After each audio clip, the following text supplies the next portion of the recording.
ಅದು ಒಂದನ್ನು ಬಿಟ್ಟರೆ ಬೇರೆ ಏನನ್ನೂ ಮಾಡ್ತಾ ಇಲ್ಲ. ನಾನು ಸಿದ್ದರಾಮಯ್ಯನವರು ನಾವೆಲ್ಲ 40 ವರ್ಷದಿಂದ ಹತ್ತಿರದಲ್ಲಿ ಕೆಲಸ ಮಾಡಿದವರು. ಮೊದಲು ಸಿದ್ದರಾಮಯ್ಯ ಕಳೆದೋಗ್ಬಿಟ್ಟವ್ರೆ. ಈ ಸಿದ್ದರಾಮಯ್ಯನವರು ನಿರ್ವೀರ್ಯರಾಗಿದ್ದಾರೆ, ನಿಸ್ಸಹಾಯಕರಾಗಿದ್ದಾರೆ. ಎಲ್ಲ ಒಂದು ಕಡೆ ಅವರ ಹಳಿ ತಪ್ಪಿದ ಸರ್ಕಾರ ಜನರ ಭಾವನೆಗಳಿಗೆ ಸ್ವಲ್ಪವೂ ಕೂಡ ಸ್ಪಂದಿಸ್ತಾ ಇಲ್ಲ. ಇದು ನನ್ನ ನೋವಿನಿಂದ ಈ ಮಾತನ್ನು ಹೇಳ್ತಾ ಇದ್ದೀನಿ. ನಾನು ಕೂಡ 48 ವರ್ಷಗಳ ಕಾಲ ರಾಜ್ಯದಲ್ಲಿ ವಿವಿಧ ಹಂತದಲ್ಲಿ ಅಧಿಕಾರ ನೋಡಿದ್ದೇನೆ. ಆದರೆ ಯಾವುದೇ ಅಧಿಕಾರ ಯಾರಿಗೂ ಶಾಶ್ವತ ಅಲ್ಲ. ನನಗೆ ಗೊತ್ತಿಲ್ಲಪ್ಪ. ನನಗೆ ಇಂಥ ಪಾಪದ ಕೆಲಸಗಳು ಎಲ್ಲಿಗಾಯ್ತದೇನೋ ಇದರಿಂದ ತೊಂದರೆ ಆಗ್ತಾ ಇರೋದು ಯಾರಿಗೆ? ಸಾಮಾನ್ಯ ಜನರಿಗೆ. ಸಾಮಾನ್ಯ ಜನರ ಭಾವನೆಯನ್ನೇ ನಿಮ್ಗೆ ಅರ್ಥ ಮಾಡ್ಕೊಳ್ಳ ಅಂದರೆ ನೀವೆಂಥ ಸರ್ಕಾರ? ನೋಡಪ್ಪ, ಎಲ್ಲವೂ ಕೂಡ ಕಾಲನೇ ಉತ್ತರ ಕೊಡ್ತಾ ಇದೆ ಕಣ್ರೆ. ಎಂತೆಂಥ ಪುಣ್ಯಾತ್ಮರು ಇವತ್ತು ನಮ್ಮ ಮುಂದೆ ಇಲ್ಲ. ದಿವಂಗತ ದೇವರಾಜ ಅರಸವರು, ನಿಜಲಿಂಗಪ್ಪನವರು, ರಾಮಕೃಷ್ಣ ಹೆಗಡೆಯವರು, ಕೆಂಗಲ್ ಹನುಮಂತಯ್ಯನವರು, ಎಂತೆಂಥ ಪುಣ್ಯಾತ್ಮರಿದ್ದರು. ಅವ್ರು ಯಾರಲ್ಲೂ ಕೂಡ ಈ ಥರದ ಚಾಳಿಗಳು ಇರಲಿಲ್ಲ. ಇವತ್ತಿನ ಚಾಳಿ ಎಲ್ಲ ಒಂದು ಕಡೆ ಮಾನಸಿಕವಾಗಿ ನೋವಾಯ್ತದೆ.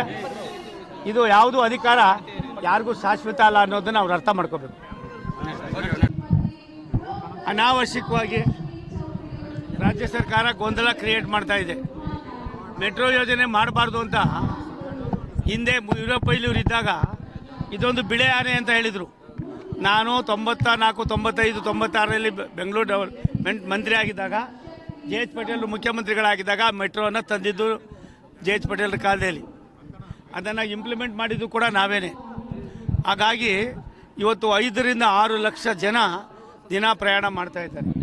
ಇದು ಇಡೀ ದೇಶದಲ್ಲಿ ಮೆಟ್ರೋ ಇದೆ. ಇವತ್ತು ದೆಹಲಿಯಲ್ಲೂ ಇದೆ, ಕಲ್ಕಟ್ಟಾದಲ್ಲೂ ಇದೆ, ವಿಶ್ವದಲ್ಲಿ ಬಾಂಬೆನಲ್ಲಿದೆ, ಎಲ್ಲ ಕಡೆಯಲ್ಲೂ ಇದೆ. ಅದು ಯಾಕೋ ಏನೋ ಗೊತ್ತಿಲ್ಲ, ಕರ್ನಾಟಕದವರಿಗೆ ಬರೀ ಮೆಟ್ರೋ ಮೇಲೆ ಕಣ್ಣು ಬಿದ್ದಿದೆ. ಅಂದರೆ ಮಧ್ಯಮ ವರ್ಗದವ್ರು ಎಲ್ಲಿ ಓಡಾಡಬೇಕು? ಅವ್ರ ಜೀವನದ ಬದಲಾವಣೆ ಹೆಂಗಾಗಬೇಕು? ಬೆಂಗಳೂರಿನಲ್ಲಿ ಇರೋರೆಲ್ಲ ಶ್ರೀಮಂತರಲ್ಲ. ಬೆಂಗಳೂರು ಪ್ಲಾಂಟ್ ಸಿಟಿ ಅಲ್ಲ. ನಾನು ಮಂತ್ರಿ ಆಗಿದ್ದಾಗ, ಬೆಂಗಳೂರು ಡೆವಲಪ್ಮೆಂಟ್ ಮಿನಿಸ್ಟರ್ ಆಗಿದ್ದಾಗ 50 ರೂಪಾಯಿ 100 ರೂಪಾಯಿ ಬೆಟರ್ಮೆಂಟ್ ಚಾರ್ಜ್ ಮಾಡಲಿಲ್ಲ ಅಂದರೆ ಬೆಂಗಳೂರು ಕತೆ ಏನಾಯ್ತಾಯಿತು ಅಂತ ನೀವೇ ಯೋಚನೆ ಮಾಡಿ. ನಾನು ರೇರಾ ತಂದಿದ್ದು ಯಾರು ಬೇರೆ ಬೇರೆ ಕಡೆಯಿಂದ ಬಂದು ಸೈಟ್ಗಳಿಗೆ ತೊಂದರೆ ಆಯ್ತದೆ ಅಂತ ಅವ್ರು ಅದು ಅನುಕೂಲ ಆಗಲಿ ಅಂತ ಅಂದ್ಬಿಟ್ಟು ರಾಷ್ಟ್ರದ ಪ್ರಧಾನಮಂತ್ರಿ ನರೇಂದ್ರ ಮೋದಿಯವರು ಆ ಕಾಯ್ದೆಯನ್ನು ಇಡೀ ದೇಶಕ್ಕೆ ಕೊಟ್ಟರು. ಆದರೆ ಎಷ್ಟು ಮಟ್ಟಿಗೆ ದುರುಪಯೋಗ ಆಗ್ತಾ ಇದೆ ಅನ್ನೋದನ್ನು ಕೂಡ ನಾನು ಮತ್ತೆ ಬಂದಂಥ ಸಂದರ್ಭ ಚರ್ಚೆ ಮಾಡ್ತೀನಿ. ರೇರಾ ಒಂದು ಕಡೆ ಆದರೆ ಮೆಟ್ರೋ ದರ ನಿಗದಿ ಮಾಡಿರ್ತಕ್ಕಂಥದ್ದು ಭಾರತ ಸರ್ಕಾರದಲ್ಲಿ ನಾವಲ್ಲ. ಅದಕ್ಕೆ ಈಗಾಗಲೇ ನಮ್ಮ ಭಾರತ ಸರ್ಕಾರದಿಂದ ಸಂಬಂಧಪಟ್ಟ ಸಚಿವಾಲಯದಿಂದ ಅದನ್ನು ಮಾಡಬೇಡಿ ಅಂತ ಅಂದ್ಬಿಟ್ಟು ತಡೆಯಾಜ್ಞೆ ನೀಡಿದ್ದಾರೆ. ನಾನು ಇಷ್ಟು ಮಾತ್ರ ಹೇಳ್ತೀನಿ ಅಧಿಕಾರಿಗಳಿಗೆ. ಮತ್ತು ಎಲ್ಲ ರಿಟೈರ್ಡ್ನವ್ರಿಗೆ ಸೇರಿಸ್ಕೊಂಡಲ್ಲಿ ಅವ್ರು ಆಡಿದ್ದೆ ಆಟ. ಒಬ್ಬ ರಿಟೈರ್ಡ್ ಆಫೀಸರ್ಗೆ 3 ಲಕ್ಷ 4 ಲಕ್ಷ ಸಂಬಳ ಕೊಡ್ತೀರಿ. ಏನು ಅವಶ್ಯಕತೆ ಇದೆ?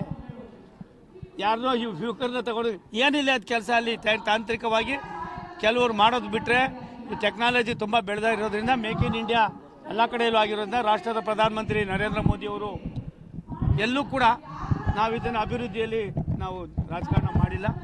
ಅದಕ್ಕೋಸ್ಕರವಾಗಿ ಏನು ಮೆಟ್ರೋ ದರ ಇದಾಗಿದೆ, ಇದು ಅನಾವಶ್ಯಕವಾಗಿ ಜನರ ಭಾವನೆಗಳನ್ನು, ನಿಮ್ಮ ತಪ್ಪುಗಳನ್ನು ಮುಚ್ಕೊಳ್ಳೋದಕ್ಕೆ ಇನ್ನೊಂದನ್ನು ತೆಗೆದು ಬಿಡ್ತಾ ಇದ್ದೀರಿ. ಇದು ನಿಮ್ಗೆ ಒಳ್ಳೇದಲ್ಲ.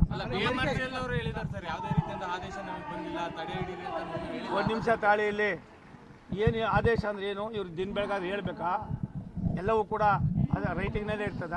ಭಾರತ ಸರ್ಕಾರ ಕೆಲವು ಸೂಚನೆಗಳನ್ನು ಯಾರು ಸಂಬಂಧಪಟ್ಟಂಥ ಅಧಿಕಾರಿಗಳು ಇರ್ತಾರೆ ಅವ್ರಿಗೆ ಹೇಳ್ತದೆ. ಯಾವುದೇ ರಾಜ್ಯ ಸರ್ಕಾರ ಇರ್ಬೋದು, ಕೇಂದ್ರ ಸರ್ಕಾರ ಇರ್ಬೋದು, ಮುಖ್ಯಮಂತ್ರಿ ಸಂಬಂಧಪಟ್ಟ ಮಂತ್ರಿಗಳೆಲ್ಲ ಸರ್ಕಾರ ಅಂದರೆ ಆ ಸರ್ಕಾರದಲ್ಲಿ ಕೆಲಸ ಮಾಡ್ತಕ್ಕಂಥ ಕಾರ್ಯದರ್ಶಿಗಳು ಯಾರಿದ್ದಾರೆ ಅವರು ಅದನ್ನು ಇಂಪ್ಲಿಮೆಂಟ್ ಮಾಡ್ತಕ್ಕಂಥ ವ್ಯವಸ್ಥೆ ಇರ್ತಕ್ಕಂಥದ್ದು.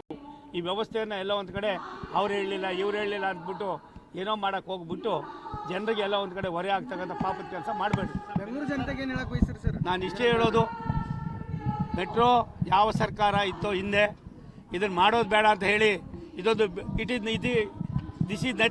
This project is nothing but A white elephant ಅಂತ ಬರೆದಿದ್ದು ಅವ್ರು ಕಾಂಗ್ರೆಸ್ ಸರ್ಕಾರ ಇದ್ದಾಗ. ನಾನು ಅದನ್ನು ಕೈಗೆತ್ಕೊಂಡು ಅದನ್ನು 3-4 ದಿನ ವಿಧಾನಸಭೆಯಲ್ಲಿ ಚರ್ಚೆ ಮಾಡಿ, ಅವತ್ತು ದಿವಂಗತ ಧರ್ಮಸಿಂಗ್ ಅವರಿದ್ದರು, ಬಂಗಾರಪ್ಪನವರು ಇದ್ದರು, ಎಸ್.ಎಂ. ಕೃಷ್ಣ ಅವರು ಇದ್ದರು, ಇವತ್ತಿನ ಮಲ್ಲಿಕಾರ್ಜುನ ಖರ್ಗೆ ಅವರಿದ್ದರು. ಎಲ್ಲರ ಜೊತೆಯಲ್ಲಿ ಚರ್ಚೆ ಮಾಡಿನೇ ಅದನ್ನು ತಂದಿದ್ದೀವಿ. ಅದು ಒಂದು ಉಪಯುಕ್ತವಾದ ಯೋಜನೆ ಆಗಿದೆ. ಅದರಿಂದ 5-6 ಲಕ್ಷ ಜನ ಓಡಾಡ್ತಾ ಇದ್ದಾರೆ ಸಾಮಾನ್ಯರು. ಎಲ್ಲೋ ಒಂದು ಕಡೆಯಿಂದ ಮತ್ತೊಂದು ಕಡೆಗೆ ಅದನ್ನು ನೀವು ಎಲ್ಲ ಒಂದು ಕಡೆ ಗದಾ ಪ್ರಹಾರ ಮಾಡಿ, ಏನು ಆಟೋ ರಿಕ್ಷಾದಲ್ಲಿ ಹೋದ್ರೆ ಕಷ್ಟ, ಬೇರೆ ಕಡೆ ಇದು ಟ್ಯಾಕ್ಸಿಲಿ ಹೋದ್ರೆ ಕಷ್ಟ ಅಂತ ಅಂದ್ಬಿಟ್ಟು ಹತ್ಕೋತಾರೆ.